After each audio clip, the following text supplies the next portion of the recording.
ગુજરાતના 5 જિલ્લામાં હજુ માવઠાનો ખતરો યથાવત.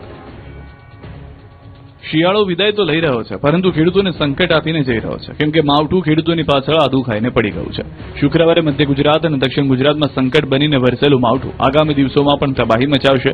રાજ્યના વિવિધ જિલ્લામાં કમોસમી વરસાદની આગાહી કરવામાં આવી છે. હવામાન વિભાગે આગાહી કરી છે કે દાહોદ, મહીસાગર, પંચમહાલ, છોટાઉદેપુર અને નર્મદામાં વરસાદ પડી શકે છે. વેસ્ટર્ન ડિસ્ટર્બન્સ સક્રિય થતા માવઠું ત્રાટકી શકે છે. બીજી તરફ 21 થી 26 ફેબ્રુઆરીના વાતાવરણ સૂકું રહેશે. આગામી 48 કલાકમાં મહત્તમ તાપમાન 2 થી 3 ડિગ્રી વધશે.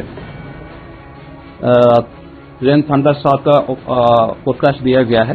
इसमें जो डिस्ट्रिक्ट गुजरात रीजन में आ रहा है, इसमें माहीसागर, दाहोद, नर्मदा, पंचमहल और छोटा उदयपुर के लिए दिया गया है. और बाकी आगे दिन 21 से लेकर 26 फरवरी तक मौसम आमतौर पर शुष्क रहेगी. માર્ચની શરૂઆતથી સુરત દાદાનો આકરો મિજાજ જોવા મળશે. શિયાળાને હવે ગણતરીના દિવસો જ બાકી રહ્યા છે. ઠંડી હવે મોડી રાત્રે અને વહેલી સવારે જ લાગી રહી છે. દિવસ દરમિયાન ઉનાળો બેસી ગયો હોય તેવું લોકોને લાગી રહ્યું છે. ત્યારે માર્ચ મહિનાથી જ આખરી ગરમી સહન કરવા તૈયાર થઈ જજો. માર્ચ માસની શરૂઆતથી જ સૂરજ દાદા લાલઘુમ થઈ જશે. ગરમીને લઈને આગાહીકાર રમણીક વામજાએ આગાહી કરી છે કે 3 માર્ચથી 2 જૂન સુધી અકળાવી દેતી ગરમી પડશે. તાપમાનનો પારો 44 થી 46 ડિગ્રી સુધી પહોંચી જશે. એટલું જ નહીં, રોહિણી નક્ષત્રને કારણે વાવાઝોડાનું પ્રમાણ પણ રહેશે. તારીખ 3 થી તારીખ 2-6 સુધી અતિ ભારે ગરમી ને તાપમાન 44 થી 46 સુધી ગરમી પ્રમાણ વધારે રહેશે. આ રોહિણી નક્ષત્ર ગરમી થવાથી વરસાદ ને વાવાઝોડા થાય અને અતિ ભારે ગરમી પડશે. હવે ભાગેડું લગ્ન કરવા મુશ્કેલ બનશે. લગ્ન નોંધણીમાં ઘાલમેલ પર લાગશે લગામ. લગ્નના નિયમોમાં સરકારે કર્યા 10 ફેરફાર સૂચવ્યા. લગ્ન નોંધણી પ્રક્રિયામાં ગુજરાત સરકાર દ્વારા મોટા ફેરફાર સૂચવતું બિલ વિધાનસભામાં રજૂ કરાયું, જેમાં 8 થી 10 એવા ફેરફાર સૂચવાયા છે જે લાગુ થશે તો માતા પિતાની મરજી વિરુદ્ધ ભાગીને લગ્ન કરવા મુશ્કેલ બની શકે છે. કારણ કે લગ્ન નોંધણીમાં માતા પિતાની મંજૂરી ફરજિયાત કરવાની જોગવાઈ સૂચવાઈ છે. એટલું જ નહીં, વરવધુ લગ્ન નોંધણી માટે અરજી કરશે કે તરત જ માતા પિતાને જાણ થશે. જો માતા પિતાને વાંધો હોય તો રજૂઆત કરી શકાશે. જોકે માતા પિતા કોઈ દબાણ કરીને હેરાન નહીં કરી શકે. સૂચિત નવી લગ્ન પદ્ધતિમાં લગ્ન નોંધણી માટે બંને પક્ષકાર અને 2 સાક્ષીઓની સહીથી અરજી કરવાની રહેશે. વળી લગ્ન નોંધણીના સત્તા હવે તલાટીની નહીં પરંતુ તાલુકા સ્તરે રહેલા તેના ઉપરી અધિકારી પાસે રહેશે. જોકે ગ્રામ્ય સ્તરે લગ્ન નોંધણીની અરજી તલાટી જ સ્વીકારશે અને પછી ઉપરી અધિકારીને મોકલવાની જવાબદારી તલાટીની રહેશે. ત્યારે લગ્નના નવા નિયમોની વાત કરીએ તો વરવધુ માતા પિતા બંનેના દસ્તાવેજ જરૂરી. દસ્તાવેજોની ચકાસણી વધારાઈ. વરવધુની હાજરી ફરજિયાત. નોંધણીની અરજી તલાટી જ સ્વીકારશે. ઉપરી અધિકારી પાસે ચકાસણી માટે મોકલાશે. નોટરી વખતે હાજરી અનિવાર્ય. માતા પિતાનું આધાર કાર્ડ, સરનામું, મોબાઈલ નંબર ફરજિયાત. લગ્ન નોંધણીની માહિતી 10 દિવસમાં માતા પિતાને મોકલાશે. 1 મહિનામાં લગ્ન નોંધણી પ્રક્રિયા પૂર્ણ થશે.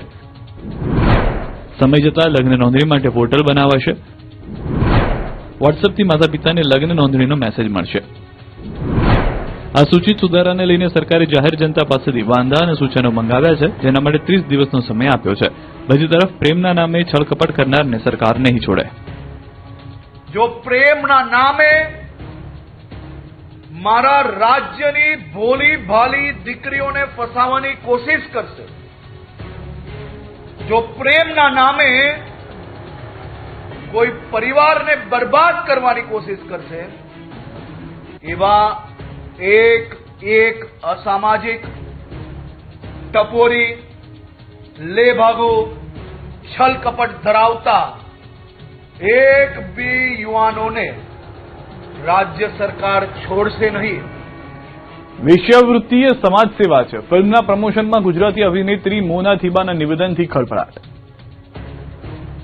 ગુજરાતી ફિલ્મ જગતની જાણીતી અભિનેત્રી મોના થીબા કનોડિયા પોતાના ફિલ્મના પ્રમોશન વખતે ભાન ભૂલ્યા. ચોંકાવનારા નિવેદનને કારણે વિવાદોના વવણમાં ફસાઈ ગયા. રાજકોટમાં પોતાની આગામી ફિલ્મના પ્રમોશન દરમિયાન તેમણે વેશ્યાવૃત્તિને સમાજ સેવા ગણાવતા સોશિયલ મીડિયા અને સામાજિક વર્તુળોમાં ભારે રોષ જોવા મળી રહ્યો છે. તેમણે કહ્યું કે વેશ્યાવૃત્તિ ન હોય તો બળાત્કાર જેવી ગંભીર ઘટનાઓ વધે. વેશ્યાવૃત્તિ સાથે સંકળાયેલી મહિલાઓએ એક પ્રકારે સમાજની મદદ કરી છે. સમાજને એક મેસેજ છે. વેશ્યાવૃત્તિ પણ આ જે સ્ત્રીઓ કરે છે એ પણ સમાજની સેવા જ છે ને.